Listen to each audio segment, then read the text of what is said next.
అందరికీ నమస్కారం. 16th July 2024 ఇక్కడే నేను ఒక్కడే ఉన్నాను. అక్కడ నా పక్కన సునీల్ గారు, ఇటు పక్కన ప్రవీణ్ గారు ఫ్రమ్ స్పిరిట్ మీడియా.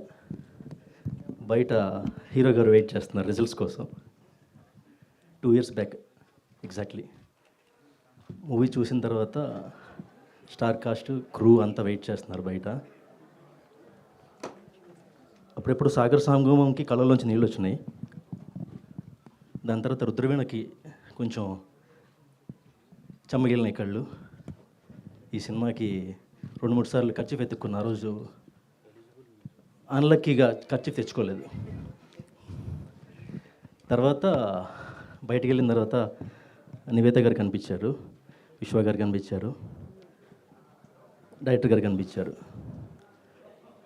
కరెక్ట్గా 3 months back 2024 15th or 16th July cinema చూసిన 3 months బ్యాక్ మా పెద్ద పాపకి డెంగ్యూ వచ్చింది.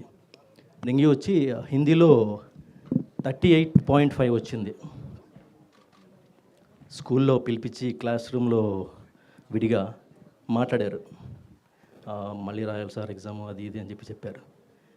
కట్ చేస్తే తను నెక్స్ట్ క్లాస్లో నెక్స్ట్ గ్రేడ్లో 96 తెచ్చుకుంది హిందీలో. అది ఇక్కడ కనెక్ట్ అయ్యాను. కనెక్ట్ అయ్యి విశ్వ గారితో మాట్లాడుతున్నాను, హీరోయిన్తో మాట్లాడుతున్నప్పుడు వాళ్ళు ఇలా చూస్తున్నారు. ఇది ఏదో బాగా కనెక్ట్ అయిపోయాడు, ఇది క్లోజ్ అయిపోయిందని అర్థమైపోయింది వాళ్ళకి. అర్థమైనప్పుడు వాళ్ళ మనసులో ఒక చిన్న హార్ట్తో నవ్వుతాం కదా. మామూలుగా ఫ్రెండ్స్ జోకులు వేసుకునేటప్పుడు నవ్వు వేరు, హృదయ పొరల్లోంచి వచ్చే నవ్వు వేరు. ఓకే అయిపోయింది, డన్ అని చెప్పి వాళ్ళకి అర్థమైపోయింది. నా కళ్ళు చూసి చెప్పేశారు వాళ్ళు ఇది క్లోజ్ అని చెప్పి. సునీల్ గారు, ప్రవీణ్ గారు, రాణా గారు, విశ్వ గారు, డైరెక్టర్ గారు, వీళ్ళందరూ అప్పటి నుంచి నాకు ఒక ఫ్యామిలీ లాగా అయిపోయారు.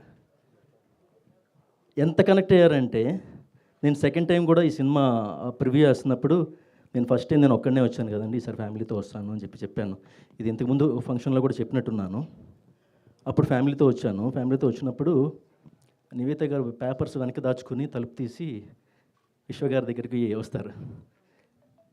నివేత గారు ఇలా పేపర్ తీసి ఇలా ముందు పెట్టే లోపే మా పిల్లలిద్దరు పప్ప 10th class పాస్ అయిపోయింది హీరోయిన్ అంటుంటే డన్, క్లోజ్ చేసేయాలి, డీల్ క్లోజ్ చేసేయాలని చెప్పి డిసైడ్ అయిపోయాను.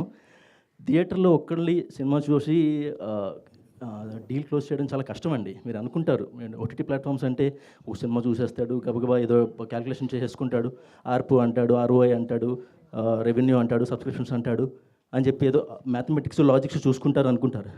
మ్యాథమెటిక్స్ లాజిక్స్ లెంత్లు కాదండి, డెప్త్ చూడాలి. కంటెంట్లో డెప్త్ చూడాలి. లెంత్ ఎంత ఉంది, బ్రెత్ ఎంత ఉంది అని చెప్పి మ్యాథమెటిక్స్ కాదు మేము చేసేది. కంటెంట్లో డెప్త్ ఎంత ఉందని చెప్పి చూస్తాం. వణుకుతున్నాను చూడండి, కనెక్ట్ అయ్యాను కదా, వణుకుతున్నాను, చెయ్యి కూడా వణుకుతుంది. చాలా రోజుల తర్వాత కళ్ళల్లోంచి నీళ్ళు వచ్చిన సినిమా గురించి మా మేనేజ్మెంట్ని కన్విన్స్ చేయడానికి నాకు తెలుగు అవసరమైంది. జనరల్గా మ్యాథమెటిక్స్లో మాట్లాడతాం మేము. ఈ సినిమాని కన్విన్స్ చేయడానికి స్పష్టమైన తెలుగు అవసరమైంది. లక్కీగా తెలుగు వచ్చు కాబట్టి తెలుగులో పద్ధతిగా కన్విన్స్ చేసి క్లోజ్ చేసి గద్దర్ అవార్డ్స్ ఎప్పుడైతే వచ్చినాయో మళ్ళీ ఇదే స్టేజ్ మీద వచ్చాను, మాట్లాడాను. అప్పుడు నాకేంటంటే స్టేట్ ర్యాంకర్ని నేను, వీళ్ళకి కాదు అవార్డు వచ్చింది, నాకు వచ్చినట్టు ఫీల్ అయ్యా. నేను స్టేట్ ర్యాంకర్ అని ఫీల్ అయ్యా. ఎప్పుడైతే నేషనల్ అవార్డు వచ్చిందో నేనే నేషనల్ ర్యాంకర్ని అని ఫీల్ అయ్యా, టాపర్ని అని ఫీల్ అయ్యా. టాప్ 10 కాదు, టాప్ 1, స్టేట్ ర్యాంకర్ని కాదు, నేషనల్ ర్యాంకర్ని కూడా అని ఫీల్ అయ్యా. ఎక్కువ టైం తీసుకోను. Thank you, congratulations. ఇది ఇక్కడితో ఆగదు, ఇంకా ఎన్నెన్ని అవార్డ్స్ ఉన్నాయో అన్నిటికీ ట్రై చేస్తూనే ఉండండి. నిరంతర వార్తా స్రవంతి TV9 లాగా నిరంతర అవార్డుల స్రవంతి 35 చిన్న కథ కాదు.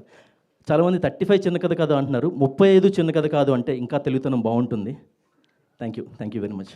Thank you so much sir. ఇప్పుడు మన డైరెక్టర్ వినోద్ గారిని మాట్లాడవలసిందిగా కోరుతున్నాం.